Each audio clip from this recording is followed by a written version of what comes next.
Hello again, everybody, and welcome back to Super Junior Dudes podcast. What a cliffhanger! That was a cliffhanger. Well, I mean, we knew this was a two-parter, but cliffhanger nonetheless. Oh yeah. How do y'all feel about that episode? Any initial thoughts? Things are getting spicy. These are spicy indeed. I would love a poll of those watching of what they think we just stepped into.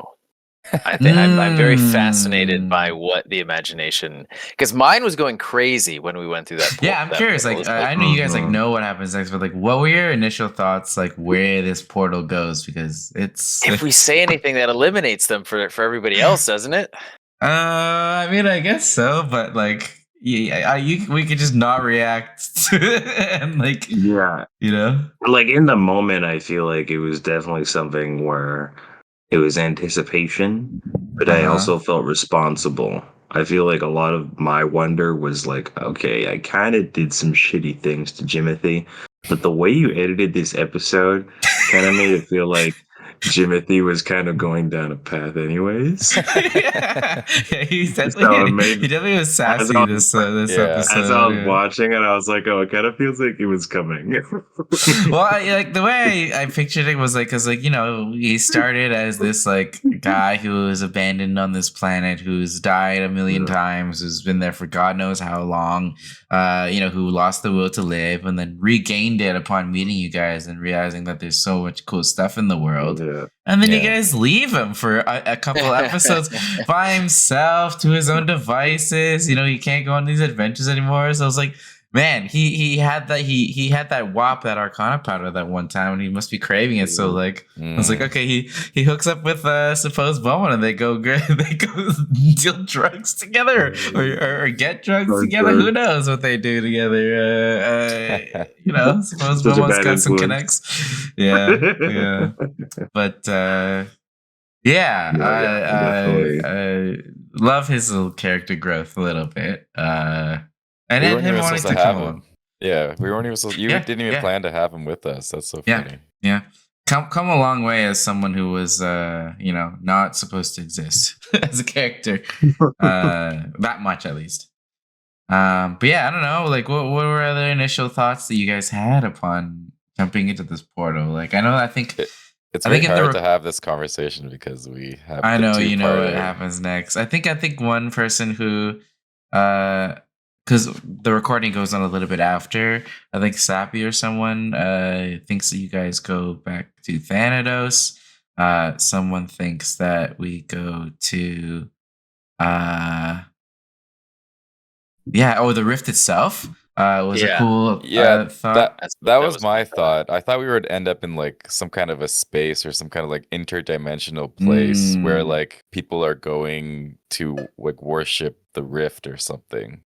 Yeah, I thought it was definitely where the new union came from. Yeah. The location definitely felt like, okay, this could be something that maybe even people who aren't really a part of the new union would go. I feel like this is top echelon.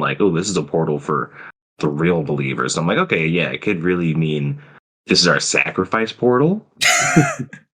But we could have just ended the campaign.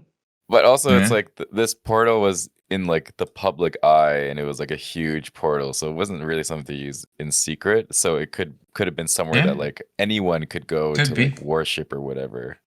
Could be. Well, hey, viewers, the only way you can find out where this portal goes is if you tune in to the next episode.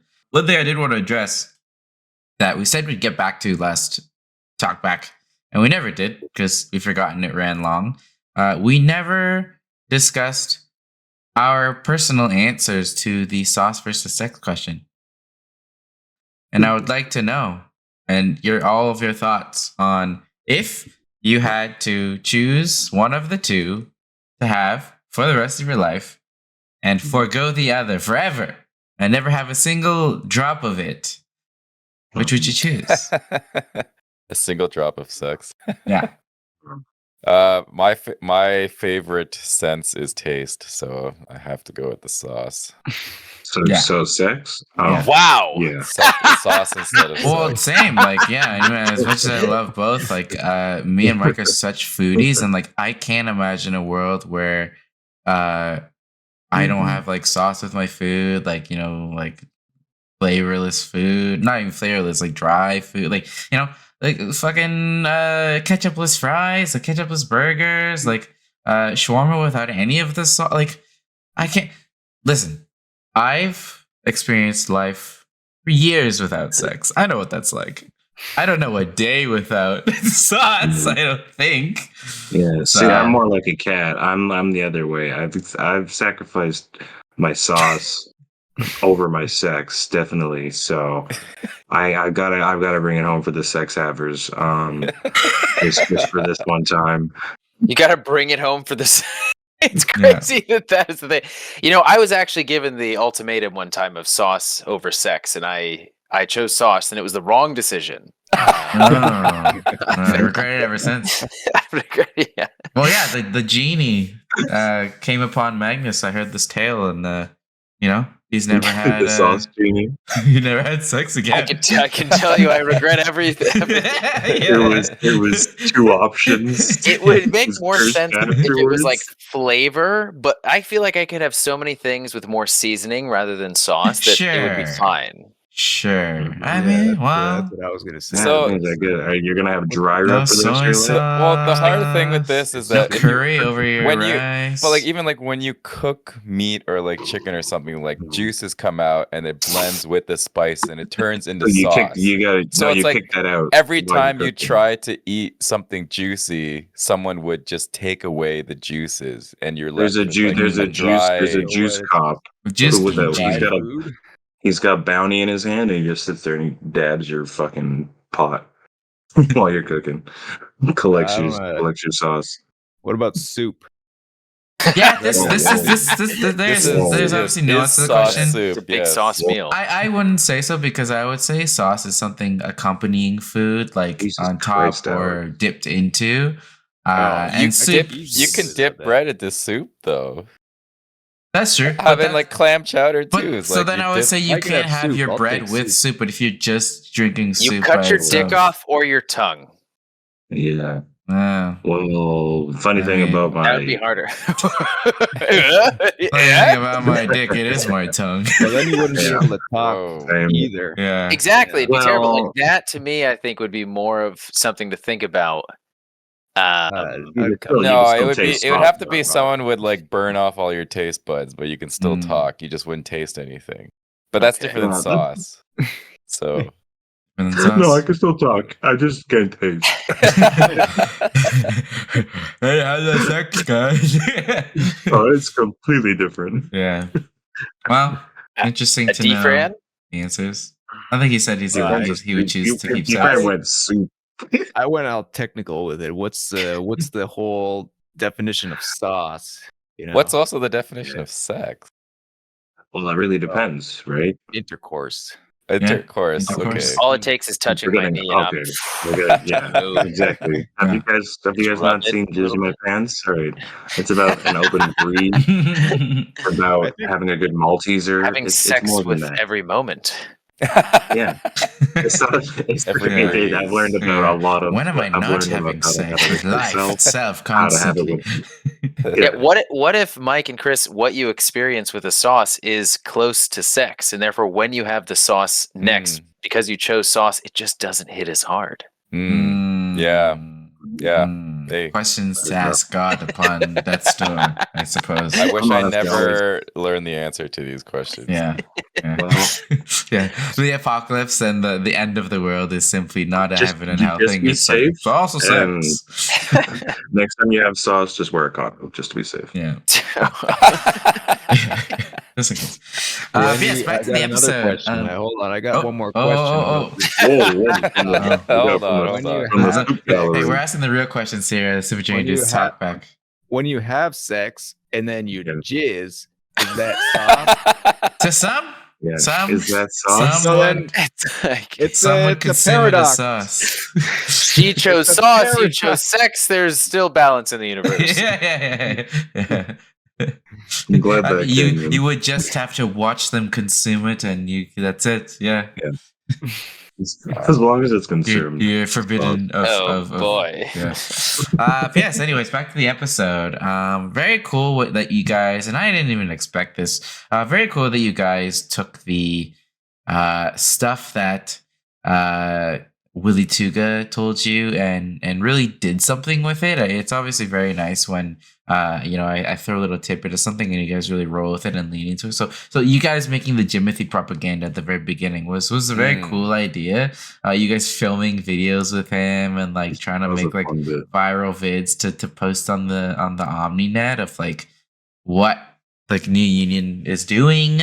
We know that like Rainbow Valley is already getting these conversations going, the conspiracies going, and now that we have you guys with video footage and just more knowledge on the whole situation, it's very cool to see where, really and then obviously we'll see where the where that'll all go soon with the political landscape of the universe. I feel like it helps magnify because I feel like you even talked about how like he was very like an unimportant character at first, but Jimothy became like this tool in the story, like this. Didn't even realize how important he is. Yeah. Yeah. Didn't even think that like I was like, yeah, experiment guy on this planet who doesn't die. It'd be a fun little thing. Didn't realize like, oh, that actually he's proof of everything wrong with what's going on. Yeah. Yeah, but it's cool. It's cool that you guys have chosen to do that, and obviously we will see. Even beyond what we've already recorded, where that leads. Yeah, I also thought me a bit. The what? One of the reasons, like when you brought him into the episode, I was like, I kind of felt like, we should probably bring Jimothy. Yeah, well, the reason I want to bring him back is one, we hadn't seen it in a long time. Two, like he became such an important thing, especially when it came to like him being a subject of the experiments, and obviously where this leads, and like what you guys discovered, and like running into the Fleshmaster again, or not for the first time, I should say, him running to the Fleshmaster again, and like you discovering like what happened to Jimothy and where he probably end up, or like a facility like where he ended up. I thought it made sense for him to like face that, be there for it, and just kind of go full circle with that. It was also a good hardcover. If I ever needed hardcover. Yeah, well, you threw that cover through the inexplicable portals. Yeah. Who knows if he's even alive? Had the decaying corpse for a little bit. But. Yeah. I obviously wanted to bring back Dot at some point during the campaign. Wanted to finish or continue on with her story a little bit more and play with Magnus once again. And it felt like these two episodes were suitable for that. And like this was like an organic way to bring back Dot. I actually didn't even think about like when I took away the when Condra took away your drive full of that info. Like that would lead to where it did. But I was like, oh, what a perfect organic way to like realize that Dot is the only person with all this information now, and you need her back, especially with everything that you're about to do. So it made sense, yeah. Especially with like what you saw on Alkene and like the build of that to eventually where this goes. Felt like an organic way to bring her back. And obviously conversations with Magnus. I enjoyed it. I like the maskless Dot. Yeah, I wanted to ask you, Magnus, like now that we know a little bit more about Dot's story, her backstory, a little bit of like what she has been up to since last episode, but also just like all the stuff with Enzo, because that was barely touched upon last time. Like now, he's a familiar now. Like, what was your inspiration for like that path and like wanting to have her experience all that, or have had experienced all that? I think that one, I'm really and I might have already said this before, but I'm really close to my own brother, and so just imagining what it would be like if he took on a completely different form of being, and it was something that only we could solve, and also just thinking what would be the From like Alchemist. well, yeah, definitely. I think subliminally, like this, I came up with before I even thought of Full Metal Alchemist. But you can bet that Full Metal Alchemist was a huge inspiration, and just sort of source of. I mean, it's one of the best stories ever told between siblings. So it's something that's always been special for me. And then just thinking about how Enzo would be, and how it would be even more sad in his situation to be fully a technical being when he never cared about any of that to begin with. It's like out of the two of us, it would have made sense for Dot to be, connected to most all things with an electrical signal or pulse. But so to me, it's just sort of like, what is the way to make this even more of a difficult, shitty situation? Yeah. And yeah, I'd say it's just personal and what has inspired me throughout the years. Dot is one of my favorite characters, and as I said before, in many ways, it's you helped sort of provoke many questions to help make Dot the deepest version of what I could bring to the table. Yeah, so I mean, I'm glad she turned out the way she did. I also a character that is beloved by myself as well. We love that. Yeah. I love. Sorry, finish. Go for it. No, go for it. I was gonna say I love how Whiskers and Dot's stories are like intertwining, and just like after everyone watches the next episode, it's just like it's so cool how it all coalesces. Everything, yeah. It's definitely a good. The arc episodes always find a way to kind of become something before they're finished. So it's just really cool seeing it process. Even as Chris edits it all and puts it all together, like all the music, all the production. You sound like a robot. You sound like you're Megatron's heart right now. You sound like Enzo right now. Yeah. Enzo is an android. Oh, perfect. Why? It might be because the fan's on. I don't know. Yeah, it just sounds like it sounds like you have like voices. 2 or 3 voices happening at the same time. It's trippy. Perfect. Sappy has become AI. I've ascended actually, so I'm glad we're here. He ascended after watching the episode. Hey, that's a Super Journey Dudes episode studio. You know, I can't wait for part 2 a little bit. and part 3 of my own life. Mangus, what was the inspo for the look of Enzo as a familiar? Obviously, we talked about like since last episode, especially like I don't know if you knew that was the path that we would take, but like Enzo eventually becoming like a robot being, and then eventually finding the means to put his consciousness into a familiar. What was your inspo behind like that, and also like the look of him? I love how he looks. The art, shout out to D-Friend, so cute, very cute. I think what I told you originally was like half bunny, half flying squirrel, half like red panda or something like that. Exactly, and because the fins of the headset, like the sort of antennae, I wanted something that was very reminiscent of that, like a comfort zone between Enzo and myself. And just personally, I really love flying squirrels, and I think red pandas are the most adorable thing ever. I've always loved pandas as an animal, so it's just this interesting combination of like what kind of makes a little bit of sense, but also what is just an animal that I really care about personally. Awesome. Or many 3 animals that I am fond with.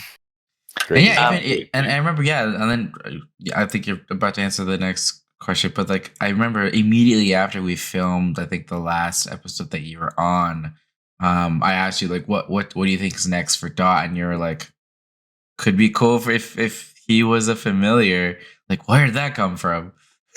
Yeah, because we went down that route. We were like, yeah, let's do it. Honestly, there were so many roads. Like, what if I was a Kalish star and like I had a mental connection, and there's so many interesting like, and that's how and that is what would be the sort of catalyst for the ability to even wield or connect with a familiar. So, and I don't know if I told you guys this before, but Dot and Enzo's relationship and even their sort of personas as characters was a story that I was writing actually before Super Journey Dudes. No And I was way. like, oh, what are the things that I kind of want to explore Mm. and to flesh out my own story. And this was a very good, like, role play in general is a great way to step into the shoes of someone completely different and to just experiment and flesh out some ideas. And that's exactly what happened. I think we do that. You Yeah, guys. Oh yeah, that's cool. very cool. Yeah. So is that going to be a thing we can read one day, or Yeah, something? probably. Very cool. Like a book. Wow. It's great. My original, the way that I imagine it is something like a graphic novel. Cool. Yeah, Very cool. yeah. Very Sick. cool. Anyway, if you need Thank you, artists guys. for that, we got 2 right here. Hey. Yeah, I think I'll need some animations. yeah. Hey, if you guys don't know about Difference Animations, go to his page. He's got some animations, that's for sure. Very fun. Another thing that was fun this episode, if you remember back when we went to Alkeen that first time, I referenced our father, Peter Tung, Peter Tung, as in the store, or the shawarma spot, Peter Tung. And today we referenced my mother, or our mother, I should say, me and Mike, with Steven Seagal's practice of martial arts, the Way of the Rose Tongue. Our mom is Way Rose Tongue. And I thought it'd be cool to shout her out with the little rose on the tongue symbol. So yeah, that was just a little tidbit in there if you guys didn't catch that. That went way over my head. Really? The Way of the Rose I know Tongue? your mom's name. Yeah. That's funny. Oh yeah. I was like, why is it on the tongue? I don't understand. Crazy stuff. What a weird bit to throw on this episode. What a waste of 5 minutes. Makes me want to play a character who's from that Wave the Rose. Hey, it's now canon lore in Shoma Galaxy universe.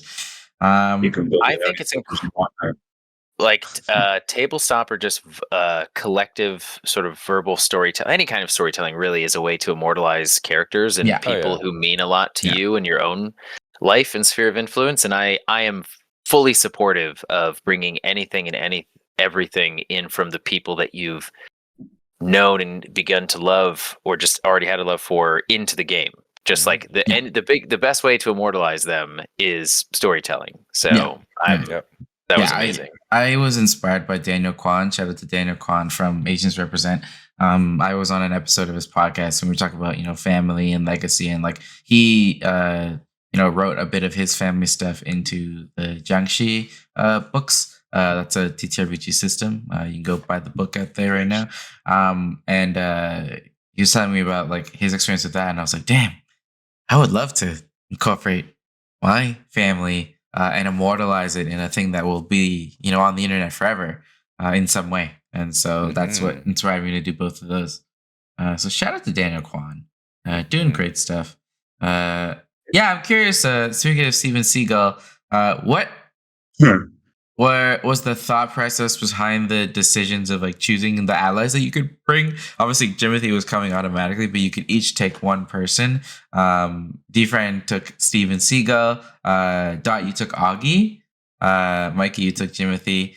Whiskers, your mech was too small. But like, what was the reason that you chose Steven Seagal and Augie? I actually didn't even.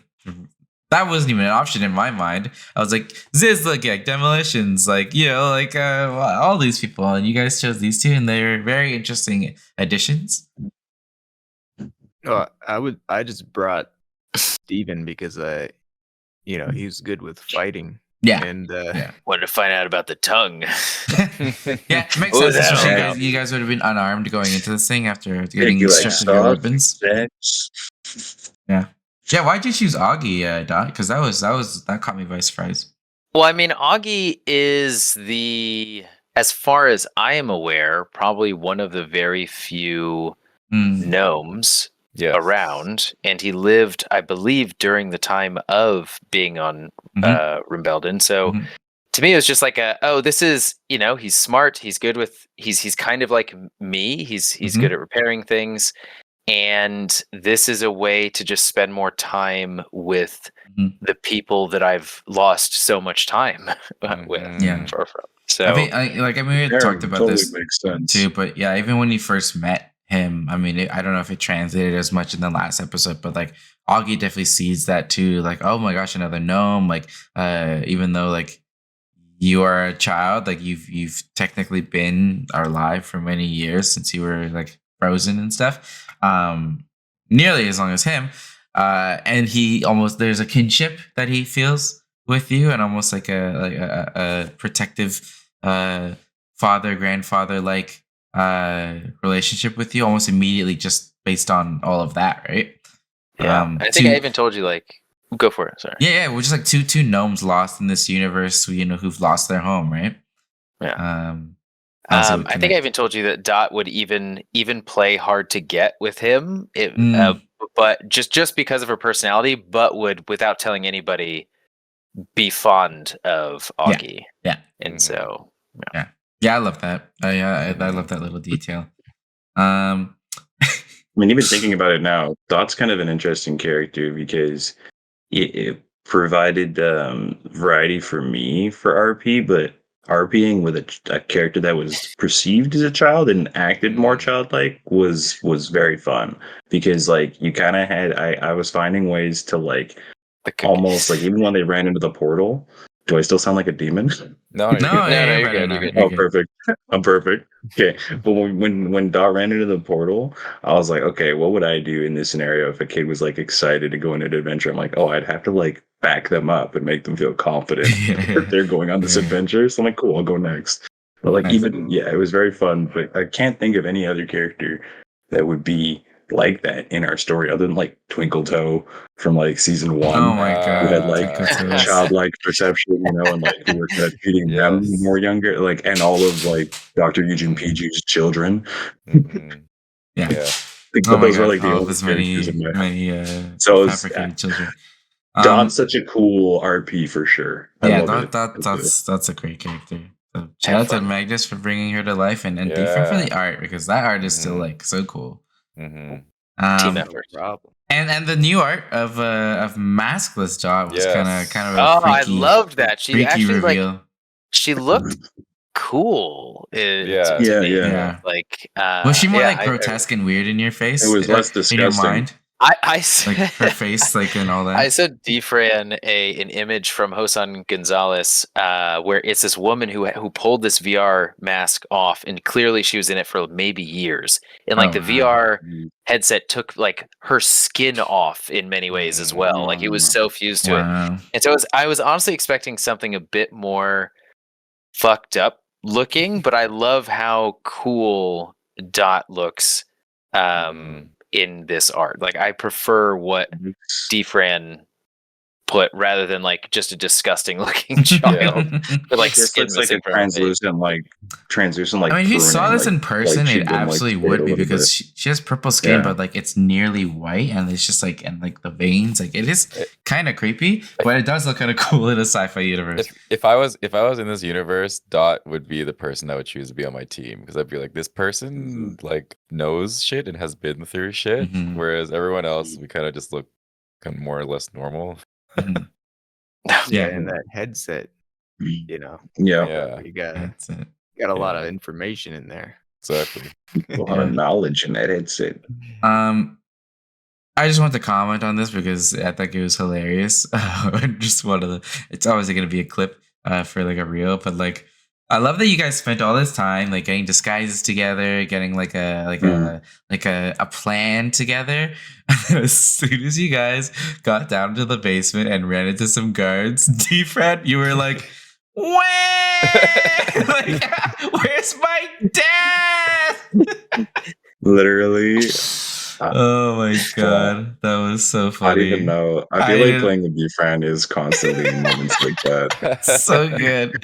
And then Magnus, you like leaning into it. Right into it. So funny. Oh my god, such a good bit. Kind of almost expect it a little bit when I get in these, but we have a full plan and things get really thought out. Because I'm like, okay, things are thought out, but I know Alex is gonna forget some parts of this plan. Just Literally. know he's going Alex, to. not even Bugaki. Yeah. No, just Alex. I know he's going to. Every episode where we have to infiltrate somewhere and we don't have our mechs, I'm just like, how are we gonna do this? And then we somehow do it, and we have a plan, and then we like break the plan. Yeah. But you guys are good and you roll well. So shout out to Miss Mind Always Game. happens in the moment, you know. Something. Yes. Yeah. We have a plan. It worked out so much smoother. If you I think cut about out a lot of like time in the edits of you guys going through alternate other plans that don't end up happening because I'm like sometimes I'll keep them if it's really interesting, but like most of the time were we gonna dig under at some point? You try to dig under, you were gonna like blow up the place, you were like, there was all these random different plans and that like it just took up too much screen time, especially if you didn't actually go with it. That's so funny considering how much planning there actually still was. Yeah. That's so funny. Yeah.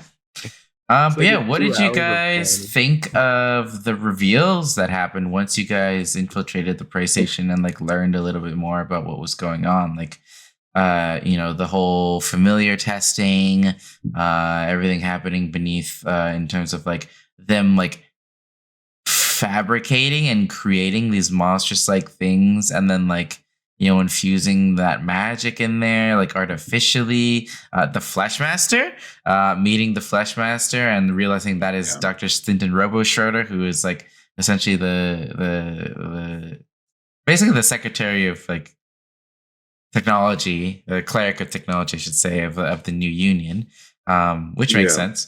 All these reveals, and also most important of all, the reveal of Whisk's demise, and like many Jin commanders who were poisoned over the years by the new union, like where that came from, and what that plan was, and how they died mysteriously. A lot of lore This kind of feels like this feels like the part in the story where you get the like justification for your actions.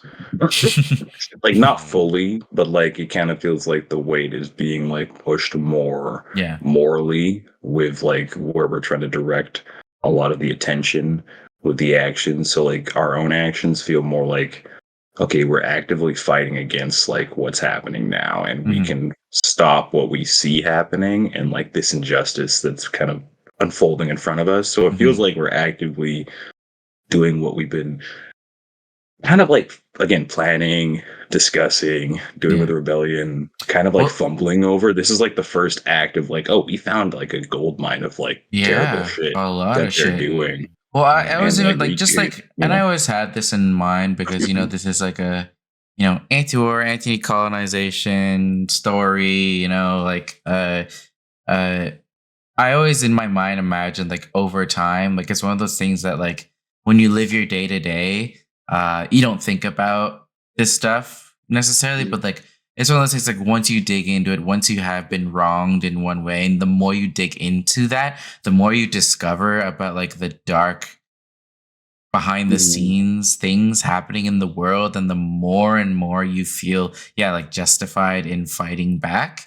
I mean, like classic tale of rebellion, right? But that's obviously like the evolution I had imagined.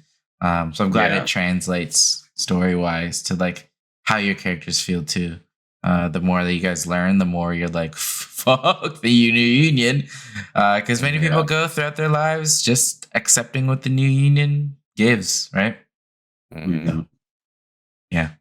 Love that for your characters. Any final thoughts before we wrap this up? And we'll obviously have a lot more to say after the next episode because there's a lot in the next one. I'll just say I didn't even though I planned so many months making my mech, I still didn't like think about how to like play it, and like obviously like didn't think about attacking my allies, even though I knew it was part of the mech, but it kind of worked out because it's also Whisker's first time using the mech, and you also nat one every time you tried to attack. I think both of you guys knew defend nat one every time you tried to attack your allies. It's funny. Yeah. It's funny for me because I feel like that's a consistent Mike thing. Whenever there's like a moment in the recording where Mike has something new, he'll get cursed with the role. Like it was, he's like, there's only a couple of moments in recording I remember this, but when Mike tried to throw a bottle at someone, the first roll. That was the first roll. Yeah, it was in that one miss. That set the stage. Yeah. That's so funny. I love it. And that, friends, is why we love TTRPGs. The randomness of it all, the destinies tied to the dice. It's also fun. Oh God. And we will do more of that. Hopefully next week. I mean, I depends. I have to start editing this new episode. Find time for that amidst the holiday season, which is going to be very difficult. We have to record the next episode too. I have to record the next episode because once we do that, we're going to get caught up. So I will say now, full transparency, January will probably be a little bit of a break, a little bit of a hiatus for Super Juniors, just because like we're gonna need to have to catch up on recordings. We're gonna have to catch up on editing those recordings. We have MagFest and like all those things. I would actually say that we should, after the next episode, we can have a break with releasing new episodes, but we should keep Rage Against the Rift happening. And we need our dress rehearsals for MagFest, which will not be we have a lot to do next month, so we're not going to have new main. But those will be offline. Yeah, definitely no main stuff, but I think you should keep the Rage Against the Rift. We're going to try to do that as much as possible, but in terms of and shit. in terms of like catching up, we're going to need to do a lot of it. Next was that, and then like after next episode, you'll see why it's a good point for it, because it is almost like the end of like a chapter almost, or just like a lot of things get a little tied up and wrapped up in this next episode. So yeah, we'll get there when we get there, and then we'll figure out our schedule when we know more. But hopefully we see you guys at MagFest for our live show. Let January just be a skit month. A skit month. We'll just make a whole bunch of skits with cardboard cutouts. Now that we have them, we can do IRL skits. Yeah, that's actually like true. film IRL videos. Yeah, who needs animation? We have real cardboard cutouts. Oh man, that'd be good. Yeah, like animation. Do some animation skits. Yeah. There you go. But that's it for us here. We will see you when we see you hopefully next week. But stay tuned on social media, and we'll let you know when we're done editing the next episode and ready to screen it. But until then, thank you all for joining us. Thank you for supporting, and over and out. Over and out. Yes. Bye.